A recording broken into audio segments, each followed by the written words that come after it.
आज हम स्वामी विवेकानंद की इनक्रेडिबल स्टोरी में डाइव करेंगे। वो एक ऐसे स्पिरिचुअल लीडर थे जिन्होंने न सिर्फ मॉडर्न हिंदुइज्म को शेप करने में मदद की, बल्कि उसे वेस्ट में ऐसे प्रेजेंट किया कि सच में दुनिया हमेशा के लिए बदल गई। ये एक बहुत ही फैसिनेटिंग सवाल खड़ा करता है ना, कि आखिर इंडिया का एक अननोन मॉन्क जिसके पास ना तो पैसा था और ना ही कोई ऑफिशियल क्रेडेंशियल्स, उसने 1893 में वेस्टर्न वर्ल्ड को पूरी तरीके से कैप्टिवेट कर लिया। ये एक अमेजिंग स्टोरी है, तो चलिए शुरू करते हैं। हमारी कहानी किसी स्वामी से नहीं, बल्कि एक बच्चे नरेंद्र नाथ दत्त से शुरू होती है, जिनका जन्म कलकत्ता के खुशहाल और कल्चरली वाइब्रेंट माहौल में 12 जनवरी 1863 को हुआ था। हिस्टोरिकल अकाउंट से पता चलता है कि बचपन में ही लोगों को उनमें फ्यूचर ग्रेटनेस के इंडिकेशंस दिखने लगे थे। वो कोई शांत या डरे हुए बच्चे नहीं थे।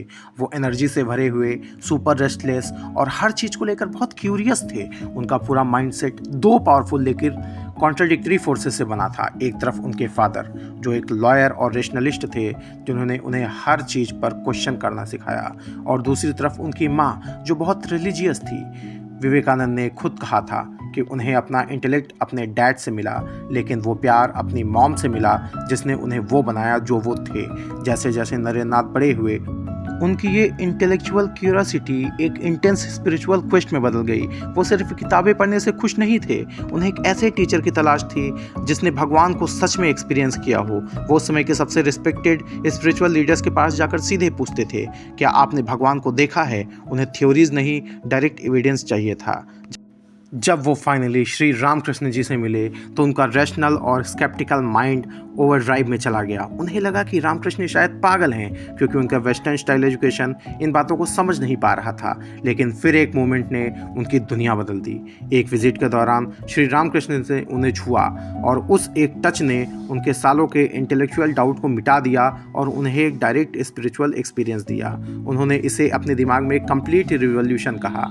अपने गुरु के देहांत के बाद नरेंद्रनाथ, जो अब स्वामी विवेकानंद बन चुके थे, एक वांडरिंग मॉन्क की तरह पूरे इंडिया में घूमे। उन्होंने गरीबी को करीब से देखा और महसूस किया कि इतनी मुश्किलों के बावजूद इंडिया में कितनी स्पिरिचुअल डेप्थ है। इस जर्नी ने उनके लाइफ के मिशन को तैयार किया। इसके बाद अपने गुरु की विजडम और इंडिया की गहरी समझ को लेकर वो 1893 में शिकागो के पार्लियामेंट ऑफ वर्ल्ड्स रिलीजन्स के लिए अमेरिका गए। वहाँ पहुँचना एक डिजास्टर जैसा था, बिना इन्विटेशन और बिना पैसों के। और तो और वे ऑर्गेनाइजिंग कमेटी का एड्रेस भी खो चुके थे। लेकिन हार्वर्ड के प्रोफेसर J.H. राइट ने एक चांस इनकाउंटर ने सब बदल दिया। प्रोफेसर राइट ने कहा कि आपसे क्रेडेंशियल मांगना सूरज से उसके चमकने का हक मांगने जैसा है। जब वो फाइनली स्टेज पर गए तो उन्होंने 5 सिंपल शब्दों से शुरुआत की, sisters and brothers of America, और पूरा हॉल 7,000 लोगों के स्टैंडिंग ओवेशन से गूंज उठा। वो रातों रात एक ग्लोबल सेंसेशन बन गए। लेकिन विवेकानंद के लिए ये एक फेम नहीं, बल्कि इंडिया वापस जाकर सर्विस करने का एक प्लेटफॉर्म था। उन्होंने प्रैक्टिकल वेदांता की फिलॉसफी दी कि अगर हर इंसान में भगवान है तो सबसे बड़ी पूजा गुफा में बैठकर मेडिटेट करना नहीं, बल्कि लोगों की, खास तौर पर गरीबों की सेवा करना है।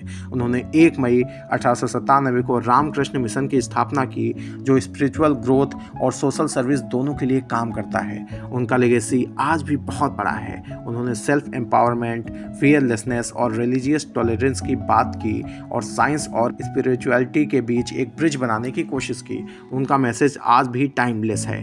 एक आइडिया लो, उसे अपना जीवन बना लो, और पेशेंस के साथ स्ट्रगल करो, तो सूरज तुम्हारे लिए जरूर उगेगा। बात समझ में आई हो तो राधे राधे जरूर लिखिएगा दोस्तों।